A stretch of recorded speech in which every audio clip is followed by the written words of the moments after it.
토요 묵상 말씀은 열왕기상 15장 33절에서 16장 14절입니다.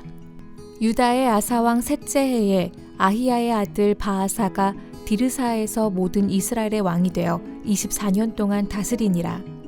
바아사가 여호와 보시기에 악을 행하되 여로보암의 길로 행하며 그가 이스라엘에게 범하게 한 그 죄 중에 행하였더라.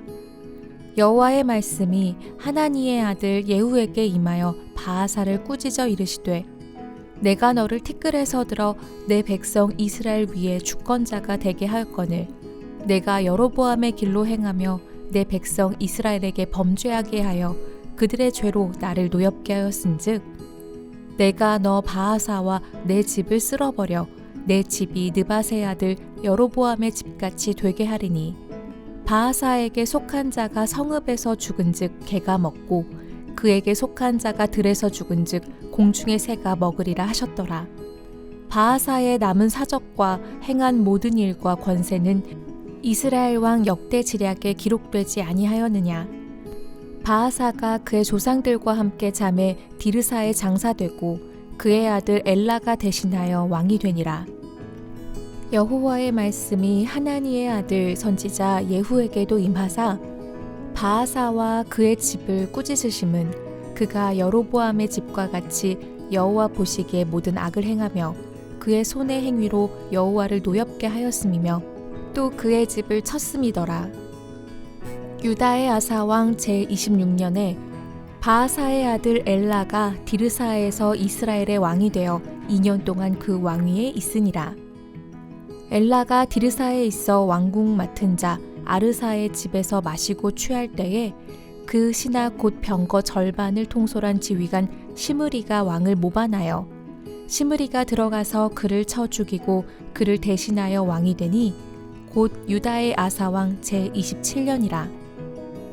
시므리가 왕이 되어 왕위에 오를 때에 바아사의 온 집안 사람들을 죽이되 남자는 그의 친족이든지 그의 친구든지 한 사람도 남기지 아니하고 바아사의 온 집을 멸하였는데 선지자 예후를 통하여 바아사를 꾸짖어 하신 여호와의 말씀같이 되었으니 이는 바아사의 모든 죄와 그의 아들 엘라의 죄 때문이라. 그들이 범죄하고 또 이스라엘에게 범죄하게 하여 그들의 헛된 것들로 이스라엘의 하나님 여호와를 노하시게 하였더라. 엘라의 남은 사적과 행한 모든 일은 이스라엘 왕 역대 지략에 기록되지 아니하였느냐. 아멘.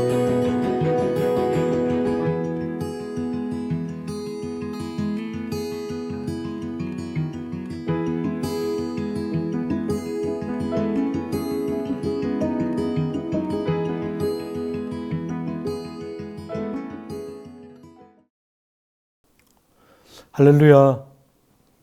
성도 여러분 안녕하세요. 큰 일교차에 건강 관리 잘 하시고요. 그리고 깊어가는 가을 하늘을 바라보시면서 자연의 아름다움을 누리시기를 바랍니다.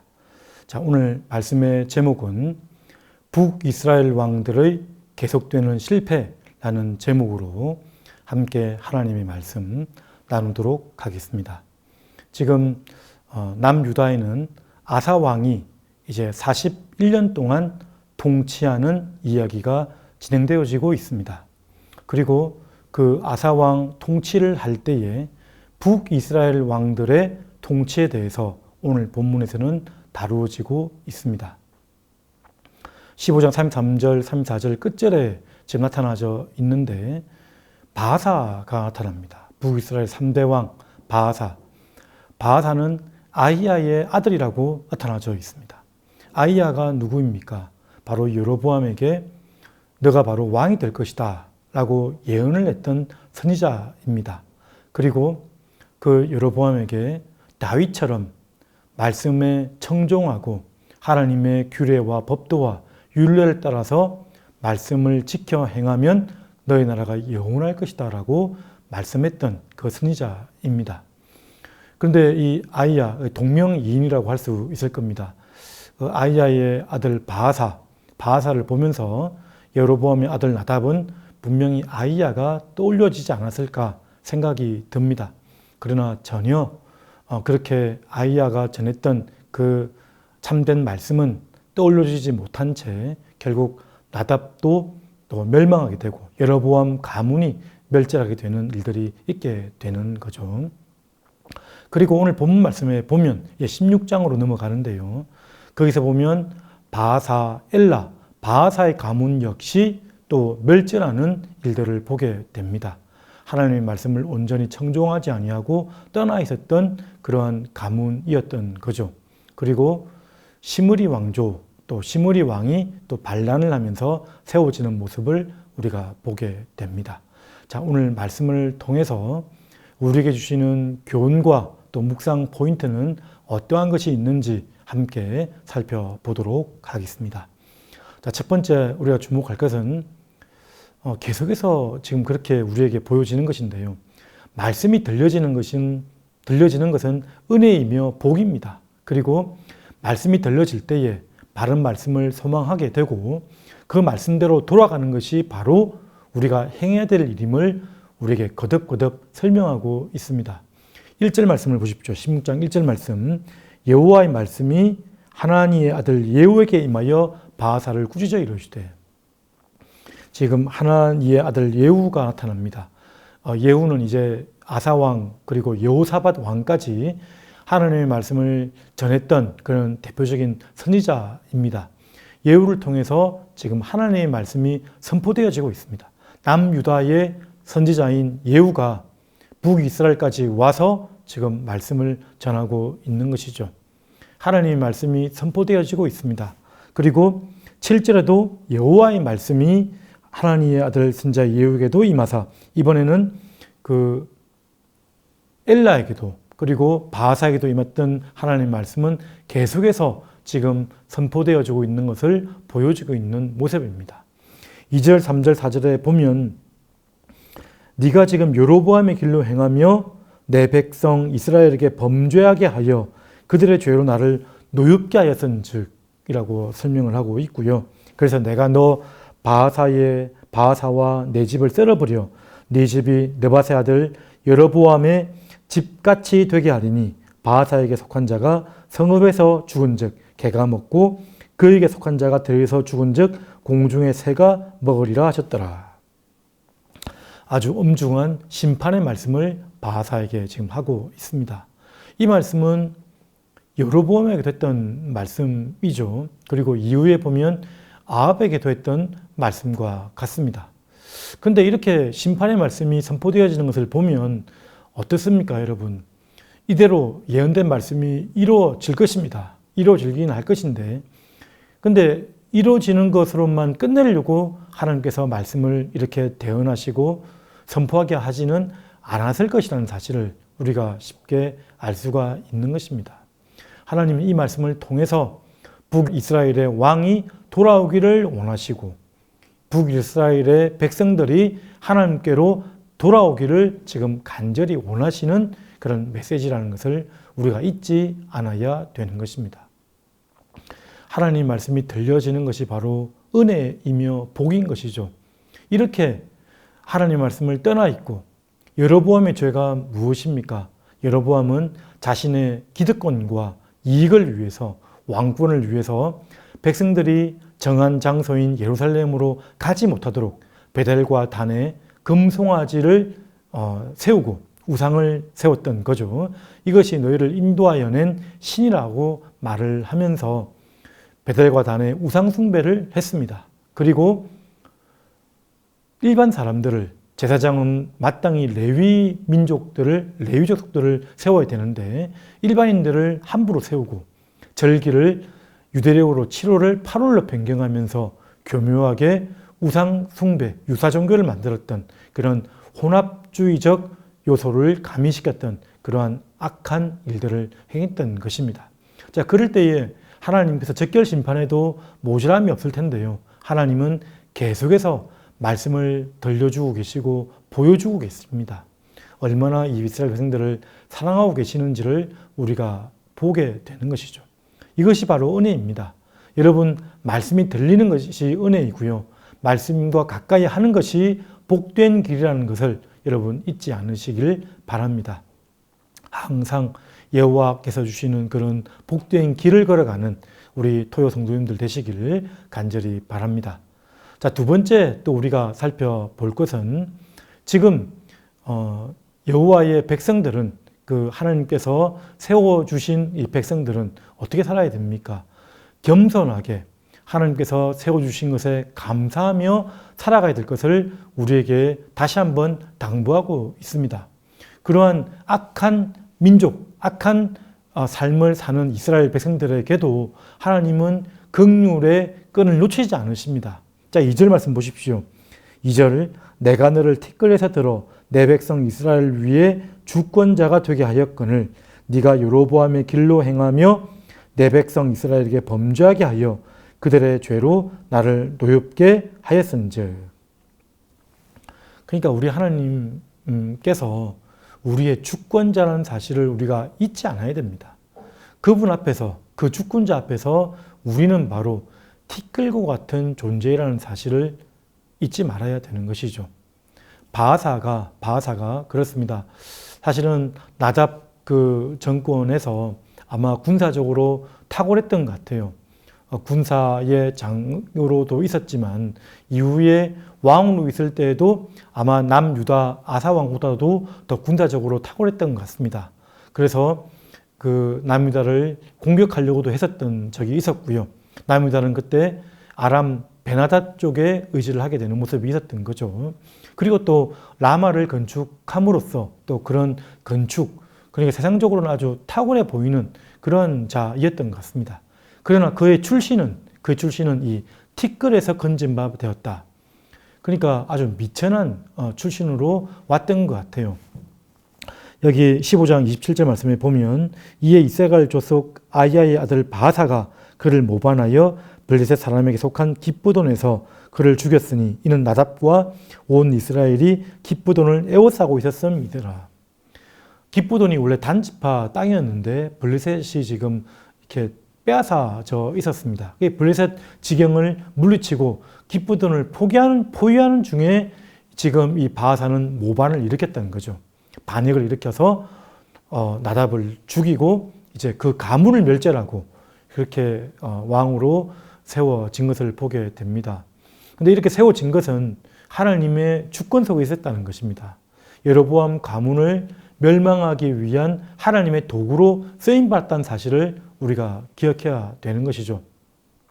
마치 남유다를 심판하기 위해서 아수르를 세우고 또 북이스라엘도 마찬가지죠. 아수르를 세우고 바벨론을 세웠던 것처럼 그 도구로 세움 받아서 하나님께서 세우신 것인데 우리가 내 힘으로 세워진 것이 아닌 것인데요. 근데 우리의 그런 정체성과 근원적인 뿌리를 알지 못한다면 교만하게 되는 것이죠.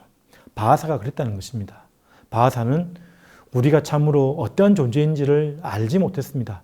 시편 90편 3절 말씀에 보면 주께서 사람을 티끌로 돌아가게 하시고 말씀하시기를 너희 인생들은 돌아가라 하셨사오니.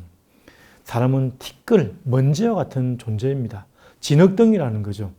하나님께서 생계를 부어넣어주지 않으셨다면 우리는 기동하지 못했을 그러한 연약한 존재라는 것을 우리가 기억해야 되는 것이고요. 그리고 온 세상의 만물의 주권자 되시는 하나님께서 이렇게 우리를 세우기도 하시고 낮추기도 하시고 사무엘상 2장 한나의 노래에 보면 그렇게 나와 있죠. 부하게도 하시고 가난하게도 하시고 우리를 높이기도 하시고 낮추기도 하시는 분이 바로 하나님이시다라고 설명합니다. 한나의 노래 뒤에 보면 사무엘 하에 다윗의 노래와 대칭이 되는 그런 하나님의 왕권을 지금 소개하고 있는 찬양시라고 할 수 있습니다. 근데 거기 말씀에 보면 2장 8절입니다. 사무엘상 2장 8절 말씀. 가난한 자를 진토에서 일으키시며 빈궁한 자를 거름더미에서 올리사 귀족들과 함께 앉게 하시며 영광의 자리를 차지하게 하시는도다. 땅의 기둥들은 여호와의 것이라 여호와께서 세계를 그것들 위에 세우셨도다. 아멘. 그 다스리는 자, 통치자의 자리로 세우시는 분은 하나님이십니다. 그러니까 모든 위정자들은 두려워할 자를 마땅히 두려워해야 되는 것이죠. 하나님을 두려워하고 백성들을 사랑하고 그렇게 섬기라고 하나님께서는 이 왕권을 허락하시고 세상의 지도자로 세웠다는 것을 우리가 잊지 말아야 되는 것입니다. 우리는 이 바하사를 진토에서 이끌어냈다, 티끌에서 이끌어냈다는 이 말씀을 보면서 우리의 정체성을 다시 한번 돌아보게 되는 것이고요. 우리는 주권자 하나님 앞에 선자로서 겸손하게 낮아진 자로 항상 살아가야 될 것을 우리가 보게 되는 것입니다. 자, 마지막 세 번째로 우리가 또 살펴볼 것은 우리는 이 북이스라엘의 왕조들을 보면서 이 제목과도 같은데요. 왕들의 실패를 보면서 연속되는 실패를 보면서 인간 왕의 허무함을 보게 됩니다. 인간 왕의 허무와 함께 정말 영원한 왕 대신 그리고 온전한 왕을 기대하게 되는 모습을 우리가 보게 되는 것입니다. 바하사의 아들 엘라는 또 어떻게 되었습니까? 9절 말씀을 보십시오. 엘라가 디르사에 있어 왕국 맡은 자 아르사의 집에서 마시고 취할 때에 그 신하 곧 병거 절반을 통솔한 지휘관 시므리가 왕을 모반하여. 엘라 왕 역시 바하사의 길, 여로보암의 길을 쫓아갔습니다. 세상 향락을 탐닉하던 중에 특별히 신하의 집에서 술 취하는 중에 있었습니다. 술 취하는 중에. 지금 다른 군사들은 전쟁을 하고 있는 중이었는데 지금 그 신하의 집에서 술 취해서 지금 넘어져 있었다는 거죠. 그럴 때에 지금 시므리가 와서 지금 왕을 모반하였다라고 지금 나와 있습니다. 모반하였다. 그리고 시므리 역시 이 바하사의 온 집을 멸절하고, 그러니까 시므리가 뒤에 보면 왕으로 선 지가 딱 7일입니다. 7일만 왕으로 있었는데 처음에 한 일이 뭐냐면 바하사 가문의 집안 사람들을 멸절시키는 것입니다. 여로보암 가문이 멸절당했고 바하사 가문을 멸절시키는 일을 제일 먼저 시작했습니다. 11절, 12절, 13절 말씀. 11절에 보면 한 사람도 남기지 아니하고 다 멸절시켰다. 12절, 바하사의 온 집을 멸하였는데 선지자 예후를 통하여 바하사를 꾸짖어 하신 여호와의 말씀같이 되었으니. 말씀은 반드시 성취되는 것이죠. 돌아오기를 원하시는 하나님의 말씀을 보여준다고 했습니다. 13절, 이는 바하사의 모든 죄와 그의 아들 엘라의 죄 때문이라. 그들이 범죄하고 또 이스라엘에게 범죄하게 하여 그들의 헛된 것들로 이스라엘의 하나님 여호와를 노하시게 하였더라. 자, 여기 보면 그들도 범죄하였고요. 바하사도 범죄하고 엘라도 범죄하고, 근데 그들은 혼자 범죄한 것이 아니라 왕의 위치라는 것이 그런 거죠. 왕은 지도자이기 때문에 혼자 범죄할 수가 없고 그 밑에 있는 백성들에게 함께 범죄하도록 이렇게 방조하게 되는 것입니다. 뿌리가 되는 거죠. 여호와 하나님의 백성들도 범죄하게 하였고 그들로 헛된 것들을 쫓게 하였다. 헛된 것들. 이 헛된 것들이라는 이 단어가 전도서 1장에 나타나는 헛되고 헛되니 헛되고 헛되도다. 그 나타나는 헤벨이라는 단어와 같은 단어입니다. 헤벨이라는 단어. 어떤 단어죠? 무익한, 이익이 없는 거죠. 무가치한, 그러니까 이윤이 남지 않는 그런 뜻입니다. 그런 허무한 것이라는 것을 우리에게 보여주는 것입니다. 우상이라는 게 어떻습니까? 우상이라는 것은 없는 것입니다. 실체하지 않는 것을 섬기는 것입니다. 그것이 참된 신이신 하나님을 노하게 하는 것이죠. 그리고 그뿐만 아니라 이 세상에 사라질 것들을 추구하는 것들 다 우상이라고 할 수가 있는 것입니다. 없어지고 사라질 것들, 이 세상과 이 세상에 속한 것들을 사랑하는 자들, 엘라가 술 취해서 그런 넘어져 있었던 모습과 같은 거죠. 보이는 세상을 사랑하는 모든 것들이 헛된 것들이라고 말씀을 했습니다. 그런 것들이 여호와를 노하시게 하였다라고 지금 설명을 하는 것입니다. 사랑하는 토요 성도 여러분, 성도 여러분들이 지금 읽고 있는 16장 말씀을 보면 북이스라엘 왕조의 그런 왕들의 실패를 보게 됩니다. 그간에 지금 아사 왕은 41년 동안 혼자 왕위를 지금 이어져 가고 있는 동안에 아사 왕은 여로보암 왕을 봤었고요. 그 아들 나답 왕을 봤었고, 그리고 가문이 멸절되고 반란이 일어났죠. 모반이 일어났습니다. 바하사가 일어났고 그 아들 엘라가 왕위를 이었고, 그리고 또 모반이 일어납니다. 그리고 이제 시므리가 일어났는데 오늘 16장 말씀 끝에 보면 오므리가 다시 군대 장관인 오므리가 또 반란을 일으킵니다. 시므리는 그 왕궁에 불을 일으키고 자살을 하게 되는 거죠. 오므리가 일어나서 오므리 왕조가 또 이어나가게 되는데 가장 북이스라엘 왕 중에 악한 왕이라고 할 수 있는 아합 왕이 일어서게 됩니다. 무려 이 아사 왕은, 남유다의 아사 왕은 7명의 북이스라엘 왕들을 보게 되는 것입니다. 하나님을 떠나 있었고 한 번도 하나님을 온전히 섬기지 않았습니다. 그들의 모습은 어땠습니까? 모반과 반역과 자살과 멸절되는, 가문의 멸절됨을 3번이나 보았고요. 그리고 이 왕들은 도무지 하나님을 찾은 흔적들이 나타나지 않습니다. 자신의 기득권과 자신의 왕위만 보존하려고 하는, 칼날이 끊이지 않는 그런 잔혹한 그런 일들이 가득했던 것이죠. 그러니까 하나님을 떠나 있는다고 하면 그곳에는 화평이 있을 수가 없다는 것입니다. 아사 왕조는 41년 동안 그대로 있으면서 북이스라엘은 7번 왕이 바뀌면서 그런 화평 없음을 보게 되는 것이죠. 참된 평안은 누구에게 있습니까? 하나님께 달려 있습니다. 하나님과 동행하는 것이 바로 화평함의, 평안의 바로 뿌리가 되는 것이고요. 평안의 지름길임을 여러분 분명히 기억하시길 바랍니다. 자, 그리고 이 북이스라엘의 7명의 또 왕들의 실패를 보면서 어떻습니까? 사람 왕들로서는 우리는 실망할 수밖에 없습니다. 참으로 기가 차는 것이죠. 그 짧은 수십 년간의 기간 동안에 가문의 멸절됨이 3번이나 있었습니다. 얼마나 그 백성들의 삶은 핍절하고 또 곤고한 삶을 살았겠습니까?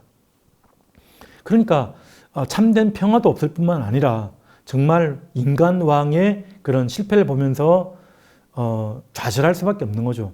아, 누군가 정말 우리를 살리시고 우리에게 정말 참된 평화를 가져다 주고 온전한 양식을 주는 그러한 왕이 와야 되겠구나라고 고대하게 되는 것이 바로 이 북이스라엘의 왕조의 그런 일들이었다는 것을 우리가 보게 되는 것입니다. 우리는 어떤 왕을 고대하게 됩니까? 우리 이스라엘 왕조, 북이스라엘 왕, 그리고 남유다 왕이 계속 이어져 가면서 이사야서를 또 주목할 수가 있습니다. 선지서에 그러한 오실 왕을 예표하는 일들이 많이 있는데요. 예언하는 일들이 많이 있는데요. 특별히 이사야서 9장 6절, 7절 말씀에 이렇게 나와 있습니다. 이는 한 아기가 우리에게 낳고 한 아들을 우리에게 주신 바 되었는데 그의 어깨에는 정사를 메었고 그의 이름은 기묘자라 모사라 전능하신 하나님이라 영존하신 아버지라 평강의 왕이라 할 것임이라. 평강의 왕, 참된 평화의 왕이 오실 것이라고 이렇게 고대하고 있는 말씀이 나타납니다. 전능하신 왕이시죠. 신비로우신 하나님이십니다. 정사를 메었고 모든 다스리는 왕 같은 그런 존재, 왕으로 오시는 분이 오신다는 겁니다. 7절에 그 정사와 평강의 더함이 무궁하며 인간은 잠깐 평안을 줄 수 있지만 하나님은 그 영원한 평강을 주시겠다. 또 다윗의 왕좌와 그의 나라 위에 군림하여 그 나라를 굳게 세우고 지금 이후로 영원히 정의와 공의로 그것을 보존하실 것이라. 만군의 여호와 열심히 이를 이루시리라. 누가 세우신다고 말씀합니까? 바로 여호와 하나님께서 여호와 열심히 이것을 이루어 가실 것이라고 우리에게 설명하고 있습니다. 우리는 여호와의 열심에 기대어서 또 하루하루 그의 성실하심에 의지하여서 나가는 삶이 되어야 되는 것입니다. 자, 오늘 말씀 그렇습니다. 말씀과 동행함이 우리에게 주시는 복입니다. 복된 길을 계속해서 걸어나가시기를 간절히 바랍니다. 주권자 되시는 하나님을 바라보며 겸손하게 하나님 앞에 선자로서 나아가기를 간절히 바랍니다. 그리고 또 한 번 좌절하고 넘어진다 할지라도 사람에 의지하지 말고 사람을 신뢰하지 말고 하나님을 온전히 신뢰하고 그분을 의지함으로 말미암아 그리스도 예수 안에서 참된 하나님의 복을 누리는 우리 토요 성도들이 되시기를 간절히 바랍니다. 말씀을 묵상하시면서 북이스라엘 왕들의 계속되는 실패를 통해서 우리는 발레를 가지고 실패하지 아니하는 참된 왕 예수 그리스도를 의지함으로 묵상함으로 또 한 주간 승리하시는 우리 성도님들이 되시기를 주님의 이름으로 축원드립니다. 다 같이 기도하도록 하겠습니다. 가지고 나오신 기도 제목들과 함께 예수 그리스도에 의지하여서 또 기도하는 또 시간 갖도록 하겠습니다. 하나님 아버지 감사드립니다. 참된 왕 하나님을 의지하고 나아가길 간절히 원합니다. 주여 도와주시고 인도하여 주옵소서. 함께하여 주옵소서.